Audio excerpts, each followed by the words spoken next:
Alright, so in this video, we're going to be speaking about the different relationship styles that are available for you to practice to satisfy your romantic and your sexual needs. And then specifically, we're going to be speaking about structures that go from on the spectrum of monogamy to non-monogamy.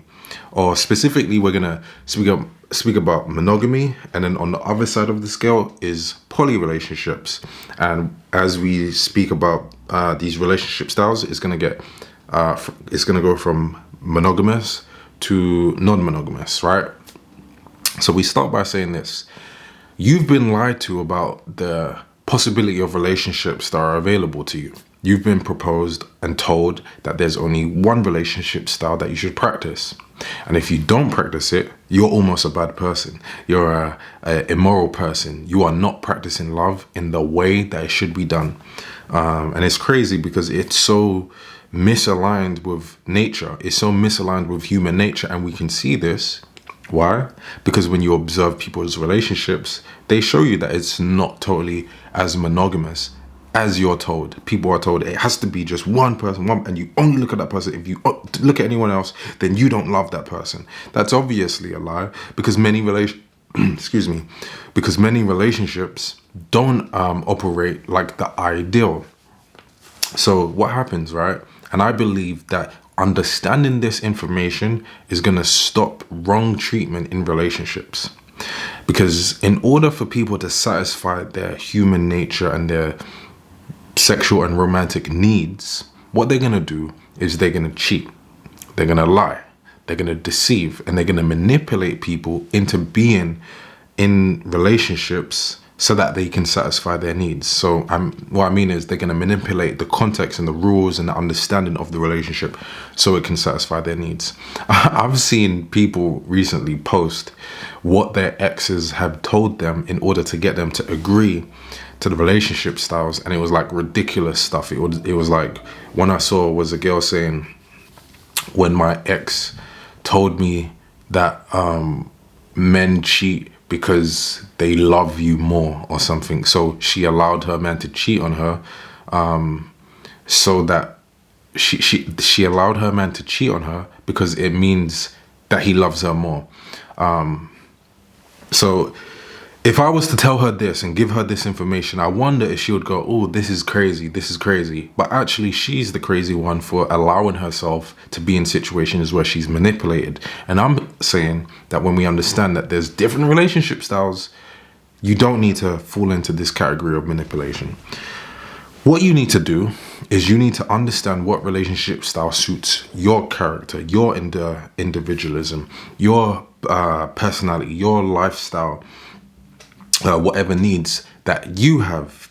You need to learn how to propose it, and then you need to keep learning about how to engage in it in a healthy, positive way for all people that are involved. So before I get into this and, speak about the specific structures, I want you to have an open mind. I want you to stop judging. Don't judge. Don't think, oh, my mind is telling me it's supposed to be like this. Your mind was programmed. So you're only thinking what you was really told to think anyway. So don't think like that. Just be an open mind. Just feel, just wonder. Say, for that person over there, if that makes them happy, then that's actually a good thing, because I would rather that than them being in a relationship where they're being lied to, or even if they're not being lied to, the relationship is unfulfilling for them. So you want to have an open mind and stop judging, because a lot of people deceive and lie and cheat because they're scared of other people's judgment. But this is why we have to talk about this information, so we stop that. So the first one we'll go into is monogamy, right? There's nothing wrong with monogamy. Just as even though I said, it's the one that is forced on people and pushed, there's nothing wrong with it if that's what satisfies people's needs. So a monogamous relationship is one in which two people are engaging with no outsiders. It is an exclusive relationship. It is a relationship where those two people are meeting each other's romantic and sexual needs, and that's it. No one else is coming into the relationship. There are different types of monogamy. There is social monogamy. There is sexual monogamy. There's financial monogamy. There's emotional monogamy. And these are different aspects where exclusivity is expected, but we'll go into that more in another video, right? But the reason why I say that is because of the next part of this scale is now we go to monogamish. So monogamish is a term, and really this is the first step towards non-monogamy, but it's a term to describe people who are engaging in an emotionally exclusive relationship, but where they are permitted to, or in agreement of engaging in sexual encounters with other people. So this is where the relationship begins to open up, right? So let's say two people, they're in love, they agree, hey, we are in love, we are building a future, it's going to be me and you in 50 years, me and you are getting married, me and you are the story of this book, right? No one else is supposed to come into this story. However, I understand that you can satisfy your physical needs and experience physical pleasure with other people, and as long as it doesn't interrupt the emotional storyline, the emotional commitment that we are engaging in, there's not a problem. So that would describe monogamish. In my opinion, this relationship style should be much more normalized, considering the fact that many couples are engaging in this anyway. It's not like, you know, one of the top reasons for divorce is infidelity. It's not like that's happening, right? It's not like many marriages are falling apart and there's a feeling of lack of fulfillment because, you know, people report after 5 years that there's a loss of interest in the bedroom and so on. It's not like that's happening, right? Well, it actually is. So I believe that this relationship style should be much more normalized at the very least for most people, seeing as most people are already doing something similar to this. Yeah, so okay, so this was the first step to an open type of relationships. And then we go to another relationship style or practice, which is swinging. Now, this, again, we're still under the monogamy category, by the way. So we had monogamy, monogamish, swinging, and swinging is when two people are, again, in that it's just me and you. However, we're going to engage in sexual encounters with other couples or other people, but we're going to do it as a couple. This enables people to have that feeling of, okay, so we're doing it together. It's not something we're doing behind each other's backs or away from each other. And it's an experience that we're having together. So they engage with other couples. They swap on both sides if that's what's wanted or whatever. And yeah, they do that. So that's, again, an example of they're still together. It's just them in their story, but they're engaging in physical pleasure with other people. And then we go to the next part, which is kind of similar to the monogamish. But basically, the point of this is that we're still on this storyline of monogamy, but then you have open relationships. And open relationship is when you're engaging with dating, you know, getting with other people outside of the primary relationship, but there's still no expectation that you're going to be creating new connections with these outside people. So it's about the fact that there's only one emotional connection, and that's the priority. Okay, so now we're going to move on to non-monogamy, right? And specifically poly type of relationships. Now, it's interesting because I just spoke about open relationships, but poly relationships doesn't necessarily mean that it's open. So I'm going to go into that. So we have poly relationships, and specifically there are different brands of it. We have polyamory. This is where, well, literally in the word poly means many, and amory means love. So polyamory means multiple loves. Right, so this is where, you know, people agree that they're able to engage in emotional connections and romantic connections with other people. So whereas monogamish was about, hey, we're engaging in sexual connections with other people, but no emotion to it. Polyamorous relationships are where there's an expectation that love is free, love is abundant, so love can be experienced with that person, and it's okay.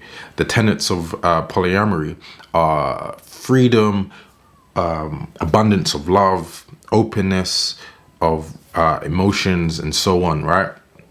So that would be the men that, you know, both people on both sides engaging in relationships with other people, and that's okay. There's different types of polyamorous relationships. It actually goes quite deep, but I'm not going to do that in this video because I don't want it to be too long. So we go on to the next brand of poly relationships, and that is polygamy. So polygamy is different to polyamory.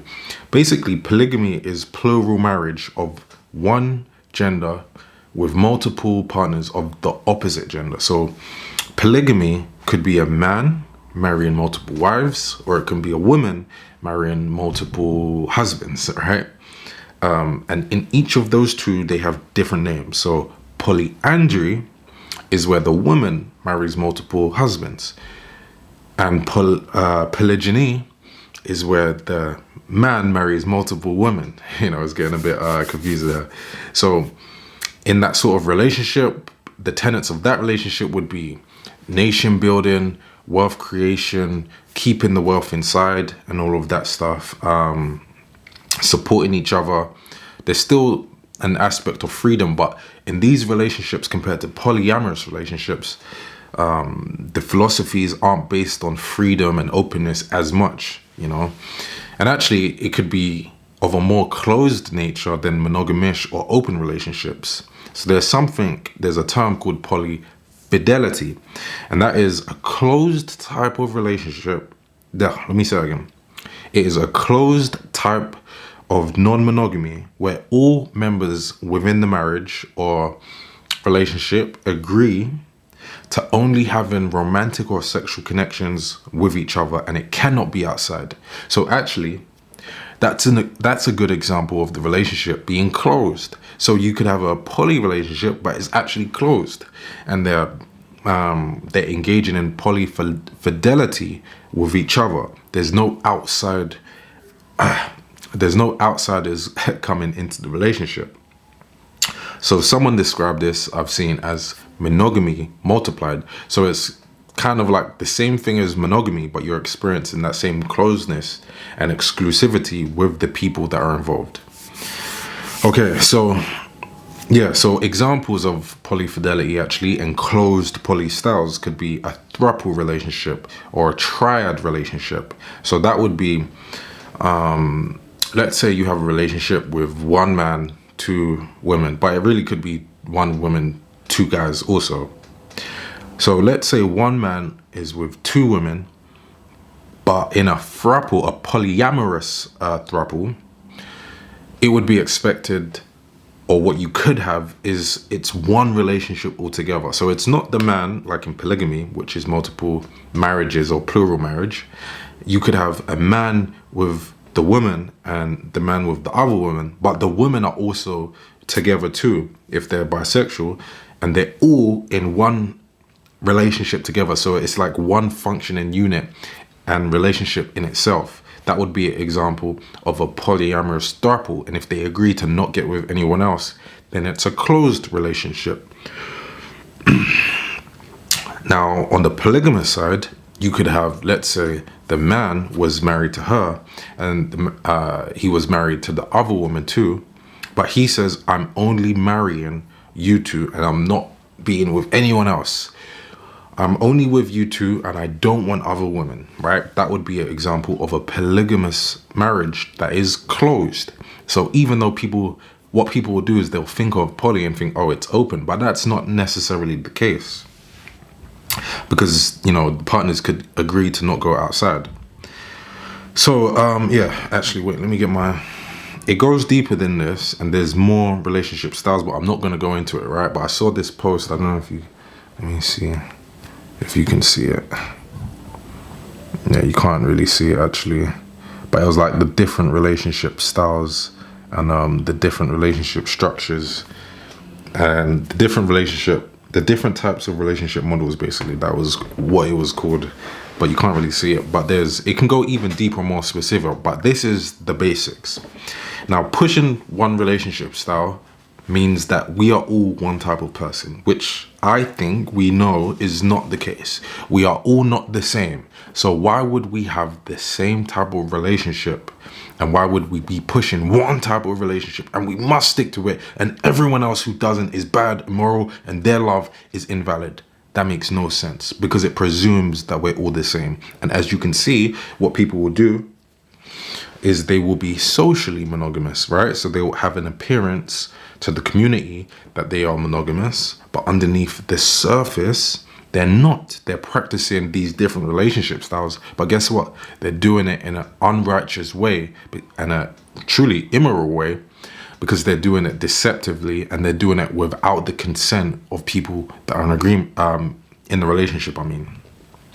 So the goal is to figure out which one suits your the goal is to figure out which one suits you personally. Don't be bullied from the outside. Don't be bullied from society. Don't be bullied from people who judge it, who are really just indoctrinated. Don't believe it, because for thousands of years, for example, plural marriage has been a thing for thousands of years.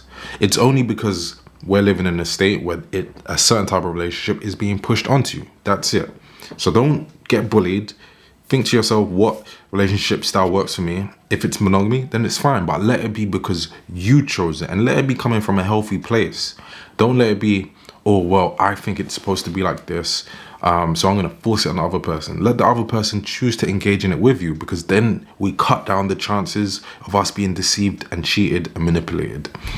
So if you're to open your mind, right, I want to ask you, which relationship style do you think could work for you, or which one do you find interesting? Or if you was going to try a different relationship style, which one would it be? I want you to comment down below, let me know, and I'll see you in the next video. Peace.